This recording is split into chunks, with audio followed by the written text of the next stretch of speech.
Bonjour tout le monde, c'est Margot, j'espère que vous allez bien, perso moi ça va. Du coup aujourd'hui on se retrouve pour un nouvel épisode et aujourd'hui je vais vous faire mon review sur le drama tant attendu Mask Girl, un drama coréen spécial Netflix de cet épisode et issu d'un webtoon. Voilà, on en a pas mal entendu parler en 2023 et du coup là je l'ai regardé il y a quelques jours et je suis de retour pour vous donner mon avis. Donc voilà, alors on va directement commencer sans attendre par le casting. Alors pour les acteurs principaux, nous avons Ian Byul qui va jouer le rôle de Kim Momi, notre personnage principal. Alors Ian Byul, c'était son premier rôle, donc elle n'a pas de drama précédent. J'avais entendu soi-disant que elle avait été choisie parmi je sais pas combien de personnes et qu'en fait il l'avait choisie parce qu'elle ressemblait beaucoup au personnage du webtoon. Et que justement elle a jamais fait de drama, c'était son premier drama. Ensuite nous avons l'actrice Nana qui va aussi jouer le rôle de Kim Momi parce que le personnage de Kim Momi va être joué par plusieurs personnages. Nana, elle a joué il y a pas longtemps dans Glitch. Elle a joué un des deux acteurs principaux. Elle avait joué aussi dans Love in Contract, mais elle avait fait que un caméo. Elle va aussi jouer le rôle de Kim Momi. Et nous avons Ko Yeon-jung. Donc voilà, elle a joué dans Reflection of You il y a pas longtemps et elle va aussi jouer le rôle de Kim Momi. Ensuite, nous avons un autre personnage qui est assez important, qui est Yeom Yeran. Alors elle est assez connue, elle joue énormément, surtout de rôles secondaires. Elle joue dans Uncanny Counter, vous savez, dans le groupe en fait principal, la grand-mère dans Uncanny Counter, enfin la femme plus âgée dans Uncanny Counter. Elle a aussi joué dans The Glory, partie 1 et partie 2, ouais c'est grave drôle. Elle a aussi joué dans Alchemy of Souls, saison 1 par contre là je la resitue pas. C'est une actrice assez connue qui va aussi jouer dans ce drama. Alors du coup rapidement, de quoi parle Mask Girl? Eh ben écoutez, faut savoir que moi Mask Girl, c'est un drama que j'attendais beaucoup. On avait vu la bande-annonce plusieurs mois avant, Netflix nous l'avait bien teasé. Moi en regardant la bande-annonce, je m'étais fait déjà une première remarque, je m'étais dit tiens, c'est une bonne bande-annonce parce que contrairement à certains dramas qu'on ne va pas citer, ils ne mettent pas les meilleurs moments du drama dans la bande-annonce. Ce qui fait que c'est une bande-annonce où en fait on te dit des choses mais en fait on ne te dit rien. Tu ressors de la bande-annonce, tu te dis waouh, c'est trop bien, j'ai envie de voir, mais en fait on t'a donné zéro information et tu sais pas vraiment à quoi t'attendre. Et c'est ce qui arrive avec beaucoup de gens d'ailleurs, on a pas mal discuté sur TikTok et Instagram là-dessus. C'est vrai que en regardant la bande-annonce, je ne savais pas à quoi m'attendre. Moi, je pensais naïvement que Mask Girl serait en fait sur la continuité un petit peu de Celebrity. Et en fait, pas du tout. Le drama va nous parler grossièrement, je vais vraiment le faire grossièrement. Du coup, le drama va parler de notre personnage qui s'appelle Kim Momi. Kim Momi, on nous explique en fait qu'elle mène une double vie.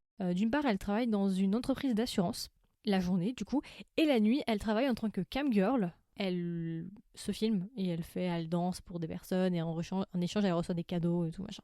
Et elle se fait appeler Mask Girl, voilà.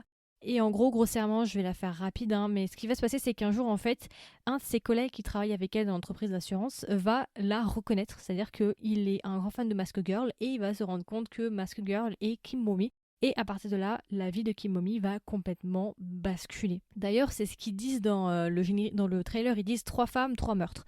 Voilà, je ne vais pas vous en dire plus.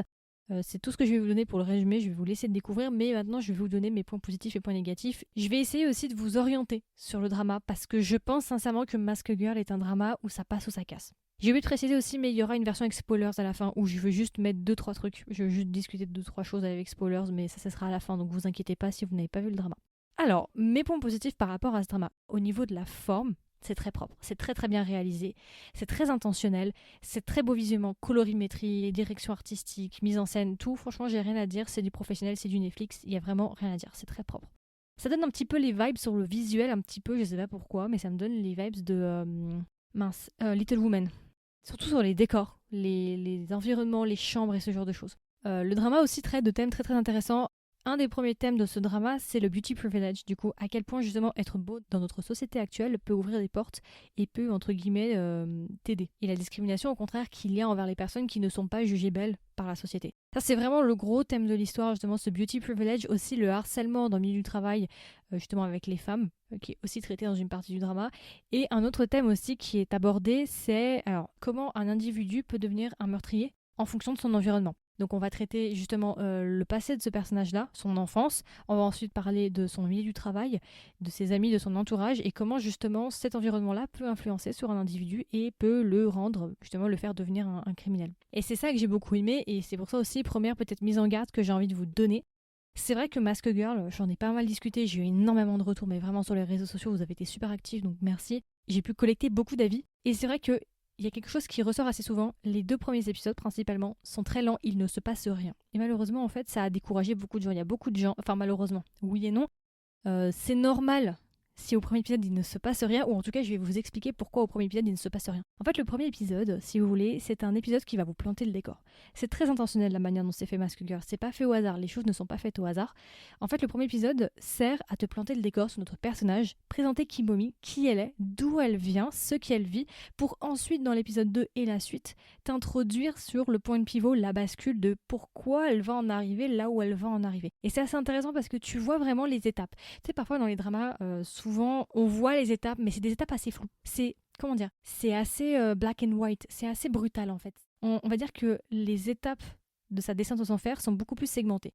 Et au fur et à mesure, on voit de manière très détaillée comment elle en est arrivée, où elle en est arrivée. Et ça, j'aime beaucoup. Et ça peut être un facteur qui décourage parce qu'il ne se passe rien dans le premier épisode. Le premier épisode, c'est juste elle, sa vie au travail et différentes choses qui vont la pousser justement à arriver où elle va en arriver. Donc je peux comprendre que certains aient abandonné, en tout cas pour ce critère-là, il ne se passe rien. Aussi, disclaimer, moi ce que je peux vous dire et ce que j'encourage tout le monde, c'est de se faire son propre avis. Moi là, je vais vraiment vous faire mon décryptage de ce que j'ai pensé, ce que j'ai ressenti et vous donner quelques petits curseurs sur lesquels vous devez faire attention pour prendre votre décision, est-ce que vous allez lui laisser une chance ou non. Mais si vous hésitez, peut-être n'arrêtez pas au premier pour vous faire un réel avis sur ce drama, mais attendez au moins le troisième, je pense.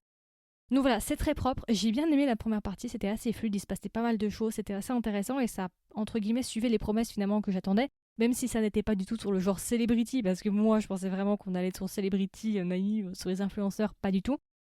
En revanche, moi j'ai un peu plus de problèmes sur la seconde partie. Alors, premier disclaimer que je vais vous donner, je vais vous en donner deux. Le drama est très très dark, bon ça je pense que vous l'avez compris, mais il est vraiment très très lourd. Alors premièrement, je pense sincèrement que ce drama ne doit pas être binge-watché, c'est-à-dire que moi j'ai fait l'erreur de le regarder en one shot, je l'ai regardé d'un coup.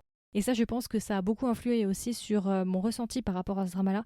Comme c'est un drama extrêmement lourd, très pesant, c'est pas un drama que vous devez regarder en une seule fois. Franchement, je vous déconseille parce que tous ceux qui ont regardé en une seule fois sont quand même majoritairement un petit peu déçus ou en tout cas sont bien drainés. Première chose que je vous recommande. Autre chose aussi, j'aimerais vous mettre en garde dessus, c'est le fait que le drama est très explicite. Ça, faut quand même être au courant. Comme je vous ai dit, ça parle de camgirl. Au-delà même du meurtre, il y a du contenu explicite de type sexuel. Donc ça, vous devez être aussi au courant. Ça a quand même bien changé les K-dramas. Bon, après, c'est Netflix. Je me dis, ce drama, il aurait jamais pu être diffusé sur une chaîne nationale. Impossible, genre TVN, JTBC. Impossible. Impossible. Et aussi, autre chose que je constate, c'est que ce drama, du coup, fait 7 épisodes. Et je pense clairement que le drama aurait dû être fait en plus d'épisodes. Pour moi, ce qui fait que le drama est lourd aussi, c'est parce que le contenu est beaucoup trop dense pour seulement 7 épisodes. Il se passe trop de choses. À mon avis, il aurait fallu faire 10 épisodes ou bien alléger certaines storylines.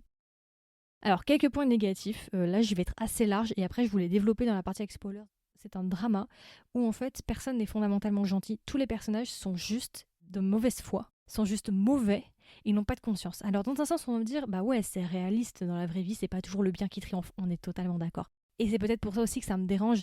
Je trouve que malheureusement le drama est assez unilatéral, c'est-à-dire que, entre guillemets, c'est bon ou méchant, il n'y a pas d'entre-deux, il n'y a pas de zone grise. Et c'est ça que je trouve un peu dérangeant dans ce drama-là. Tu vas avoir des agresseurs qui se font passer pour des victimes et qui se victimisent alors qu'ils ne sont pas des victimes.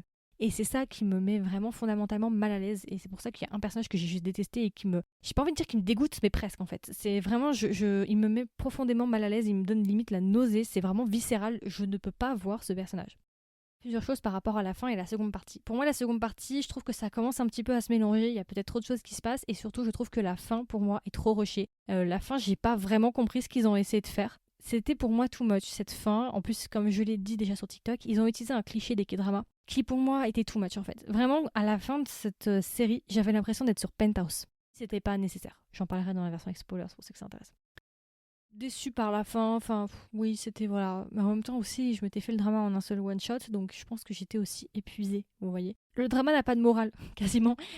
Dans le sens où il a des messages qui portent comme le beauty privilege, bien évidemment, mais il n'y a pas de morale réelle derrière. Les méchants s'en sortent, bref, voilà, c'est assez particulier comme drama, franchement, et c'est un drama, je pense, qui peut vous mettre mal à l'aise et qui peut vous drainer émotionnellement. Donc c'est pour ça que je dis qu'il faut mieux diviser le visionnage. Et voilà, comme je disais, trop de choses pour cet épisode, je pense qu'il aurait fallu diluer un peu pour le coup. Donc voilà, et du coup, alors si je devais recommander le drama à un ami ou une amie, qu'est-ce que je lui dirais et est-ce que même je recommanderais le drama? Je dois vous avouer que ce drama m'a complètement retourné. C'est-à-dire que je ne sais pas du tout comment l'appréhender. Je ne sais pas du tout comment me positionner dessus. J'ai vraiment du mal à me positionner. Je ne sais pas si je l'ai aimé ou si je ne l'ai pas aimé. Ça fait 3-4 jours que je l'ai regardé. Et je me suis laissé le week-end et tout. Je suis dans un brouillard total. Je ne sais pas du tout quoi penser de ce drama. Je le recommande, mais avec des disclaimers. Si vous voulez lui laisser une chance, avant d'abandonner, je vous conseille de continuer jusqu'au 3e. Il faut aussi que vous preniez en compte que c'est un drama très très dark, très malsain, en style Save Me, même si les thèmes ne sont pas du tout les mêmes. Mais si vous voyez un petit peu le côté malsain de Save Me, c'est à peu près dans les mêmes genres. Donc si vous aimez bien les choses très très dark, très lourdes, avec des thèmes quand même assez, avec une moralité assez ambiguë, où les méchants ne sont pas nécessairement punis, ce qui peut être aussi plus proche de la réalité, pourquoi pas lui laisser une chance. Mais voilà. Et du coup, alors si je devais donner une note à Mask Girl, combien est-ce que je lui mettrais sur 20 ? Je pense je vais lui mettre 15, parce c'est une expérience à vivre, il est propre, même si j'ai des choses à redire, mais c'est vrai que je le regarderai pas tout le temps. Ouais, en fait, Save Me, c'est un bon exemple, en fait, c'est exactement ça. Il se regarde, il est sympa, mais c'est pas un drama que je vais regarder tous les jours, et c'est pas pour moi un des meilleurs dramas de 2023. Voilà. Vous avez à peu près mon avis, donc ça c'est à peu près tout pour la version sans spoilers. Donc si vous voulez en savoir plus sur ce que j'ai pensé avec spoilers, je vous invite à aller voir le drama et après à me rejoindre sur cette deuxième partie qui sera très très courte. J'avais juste envie de reprendre quelques points. Du coup, allons-y sur la version des spoilers. Qu'est-ce que je n'ai pas aimé avec ce drama ? J'ai pas du tout aimé la grand-mère. Vraiment, la grand-mère, je crois que c'est le plus gros point négatif de ce drama. Je l'ai détesté. En fait, j'ai pas pu avoir de l'empathie pour ce personnage-là parce que c'est un personnage qui se fait passer pour une victime alors qu'elle n'est pas une victime. Parce qu'on va remettre les choses dans le truc quand même. Son fils, là, au-delà même d'être un pervers sur les bords, il a clairement V Kimomi. Et aussi, c'est lui qui a tué le premier gars là dans le motel. C'est pas Kimomi qui a tué le gars. Le gars était juste assommé et c'est quand le fils, du coup là, le pervers, il a essayé de découper, démembrer le gars, que là il s'est réveillé et qu'il l'a achevé. Donc au point de vue de la loi, c'est lui qui a tué cet homme-là. Donc déjà, premièrement, il y a ça. Et ce qui me tue, c'est de voir la grand-mère ou la mère comme vous voulez, qui se fait passer pour une victime en disant mon fils est une crème, il est adorable, il est doux comme un agneau, et qui justifie toutes les horreurs qu'elle va faire alors que son fils était vraiment un pervers. Et ça me tue en fait de voir des agresseurs se faire passer pour des victimes et endosser le rôle de la victime comme si toutes les actions qu'ils allaient entreprendre par la suite étaient légitimes. Ça c'est quelque chose vraiment qui m'a mis mal à l'aise et qui m'a juste énervée. Donc c'est un des trucs. Moi j'ai pas pu aimer la mère, je suis désolée. Alors oui, elle peut pleurer la mort de son fils, bien sûr, mais de là à dire que c'était vraiment quelqu'un d'adorable qui n'a rien fait, alors que c'est lui qui a quand même démembré le gars, qui l'a achevé, et qui en plus qui avait notre personnage principal, ouais, non, hein. En plus de la menacer, bien évidemment, mais ça c'est rien par rapport à tous ces chefs d'accusation, bien évidemment. Ce qui m'énerve aussi, c'est que la grand-mère, là, elle va tuer la meilleure amie de Mimo, là, et elle va s'en sortir en fait. Il ne va rien lui arriver. Elle ne va pas faire de tôle, elle va juste s'en sortir après avoir tué une innocente. D'ailleurs, ce que j'ai pas trop aimé dans le drama, c'est que vraiment, on va rusher la période du tribunal. En un claquement de doigts, elle va finir en prison sans vraiment qu'on ait une réelle explication de ce qu'elle va dire, du coup, parce qu'on voulait un peu son point de vue, son explication de pourquoi elle a agi. Il n'y a rien eu. Le drama nous a juste rushé jusqu'à la case prison parce qu'il fallait se dépêcher d'aller en prison parce que voilà, il devait y arriver certaines choses. Donc ça m'a vraiment énervé déjà que la mère s'en sorte alors qu'elle a quand même buté quelqu'un. Quand elle dit oui, tu as tué l'enfant de quelqu'un, mais toi aussi tu viens de tuer la fille de quelqu'un pour le coup. Et elle s'en sort sans aucun problème.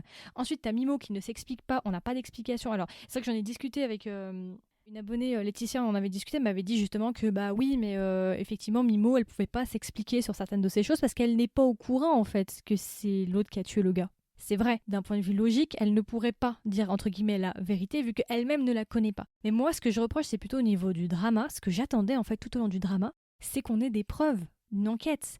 Je suis désolée, n'importe qui a la logique de te dire ok, on a un meurtre qui s'est passé dans un motel, on va chercher les caméras de surveillance. Moi, tout le long du drama, j'attendais un moment où on allait nous dire ah, il y a des caméras de surveillance qui prouvent en fait que le fils sort avec une valise et qu'en fait on a retrouvé le corps et que c'est lui qui l'aurait démembré et qu'en plus la mort de l'homme n'est pas causée par la fracture crânienne mais en fait il a eu plusieurs coups de couteau dans le torse et c'est ça, et on a retrouvé l'arme du crime avec les empreintes digitales du fils et c'est lui en fait. Qu'on ait une sorte de contradiction entre la version de Mimo qui dit que c'est elle qui l'a tué, ou même qui dit le gars m'a aidé et en fait on l'a tué à deux, et la réalité où en fait bah elle l'a certes assommé mais c'est l'autre qui l'a tué. Moi j'attendais vraiment que l'enquête fasse son œuvre en fait et qu'il y ait une sorte de vérité qui soit éclatée, mais dans cette histoire-là pas du tout en fait. Mimo va prendre perpète alors qu'elle avait quand même des caractères atténuants. Elle n'était pas totalement responsable de ça vu qu'elle n'a pas tué la première personne. Ensuite elle a été accusée d'avoir tué l'autre, ok, mais elle a quand même été V. Ça est en passant quand même. Donc c'est ça qui me frustre en fait, c'est que Mimo ne s'explique pas du tout sur ce qui s'est passé. Le drama même ne nous apporte pas les explications et les choses nécessaires. On dirait vraiment qu'en fait c'est juste pour servir l'histoire. C'est-à-dire qu'en fait tu vois un développement que tu aurais pu donner, une explication réelle avec des développements, et eux ils se sont vraiment contentés du minimum. Juste, on va la faire porter le chapeau sans même essayer de comprendre. Le minimum d'une enquête, c'est de chercher les caméras de surveillance. On sait comment ça se passe en Corée, combien de fois en Corée ils ont retrouvé des meurtriers. en retraçant chacune des caméras de surveillance où ils sont allés acheter dans tel magasin du scotch, dans un autre des couteaux, machin. Et je trouve qu'ils ont quand même choisi la facilité et c'est ça qui est décevant. Parce que tu te dis, les choses auraient pu être quand même assez différentes. De plus que le fait que Mimo ne dise pas, ou qu'en tout cas la grand-mère ne sache pas que c'est sa petite fille, Mommy. Alors effectivement, Laetitia m'avait dit, ouais mais peut-être qu'elle voulait protéger sa fille. Ok, why not? Mais dans ces cas-là, on aurait pu faire en sorte que la grand-mère soit au courant sans que la petite fille soit au courant. Parce que la grand-mère, elle arrêtait pas de me dire oui, moi je voulais avoir des petits-enfants, machin. Et ce que je trouve malsain, c'est qu'on a une scène vraiment où sa grand-mère biologique, enfin une de ses grand-mères biologiques vraiment, veut tuer sa propre petite fille. Enfin, c'est tordu, ça pousse vraiment le vice à un point vraiment que je trouve assez malsain. Les choses auraient pu être bien différentes. Alors je pense qu'ils voulaient vraiment faire un drama trash pour marquer les esprits, pour que voilà, ça change et tout. Moi je suis pas très friande de ça en fait. Plus aussi le fait de la chirurgie esthétique de la grand-mère, alors ça pour moi c'était vraiment le pompon quoi. Je me suis dit mais les gars vous êtes dans Penthouse, vous allez nous faire une Naegyo, genre elle a changé d'identité, machin. Enfin, j'ai trouvé que c'était ridicule cette histoire de chirurgie esthétique. En fait ce que je trouve dommage avec ce drama c'est qu'il y a beaucoup de non-dits. Et on se ressort en fait juste avec des méchants qui se font passer pour des gentils et qui s'en sortent et qui n'ont pas de problème. Et un autre méchant, entre guillemets, qui ne se défend pas sur ce qu'il fait et qui prend cher alors que les problèmes auraient pu être réglés autrement. Et d'autres personnages qui sont tous aussi détestables, genre les meufs de prison. Enfin bref, c'est que des gens détestables quasiment. Genre vraiment, le drama c'est juste des femmes détestables. En plus c'est vrai, c'est un casting principalement féminin quand tu regardes, c'est vrai. Aussi en relation avec ça, le drama traite aussi justement de tout ce qui est chirurgie esthétique. Bon ça va justement avec le culte de la beauté. Mais là, la chirurgie esthétique, on va dire, c'est un des thèmes principaux du drama. Hein. Clairement, c'est la question de la beauté, de se trouver une place en société et de survivre en société. J'ai bien aimé la première partie, comme je disais, parce que j'ai bien aimé justement le fait que le premier épisode, par exemple, ça met le décor pour Mommy, genre sa vie au travail, déjà son enfance, ses rêves, la réalité auquel elle doit faire face actuellement, donc son travail, son amour, sa déception amoureuse avec son patron, ensuite justement son métier de camgirl à côté, la descente aux enfers, la rencontre avec le pervers et tout. J'ai bien aimé ce premier épisode qui vraiment peut paraître lent et a poussé beaucoup de personnes à abandonner. Mais j'ai bien aimé justement qu'on nous plante les décors sur sa descente aux enfers progressive et justement comment elle en est arrivée là où elle en est arrivée. À partir du moment où on a commencé à traiter la fille, moi j'ai un peu perdu mon intérêt en fait. J'ai pas trouvé la storyline de la fille malheureusement intéressante. J'ai pas réussi vraiment à m'intéresser à elle, elle ne m'intéressait pas plus que ça. Donc voilà, c'est à peu près tout, c'était juste les petits points que je voulais donner par rapport à ma version avec spoilers, j'ai pas grand chose à dire, mais voilà, je voulais juste refaire un point là-dessus. C'est un drama assez intéressant, les acteurs jouent tous très très bien pour le coup, vraiment même la grand-mère qui est juste détestable, elle joue très très bien.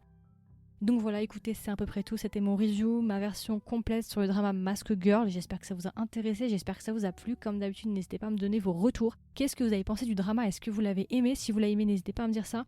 Si jamais il y aura une section commentaires, si vous m'écoutez sur Spotify, vous avez juste à swiper vers le haut et il y aura une question, vous pouvez y répondre.